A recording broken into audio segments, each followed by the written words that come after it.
तुमने मुराद से झूठ क्यों बोला कि हम हॉस्पिटल आए थे? सच कहना चाहिए था। और क्या बोलती?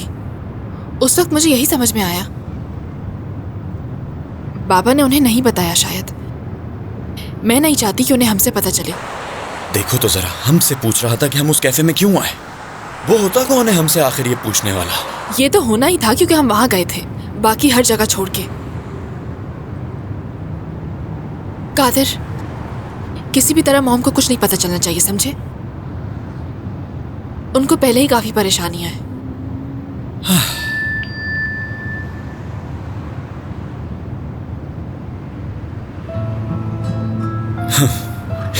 इस बेवकूफ को तो देखो।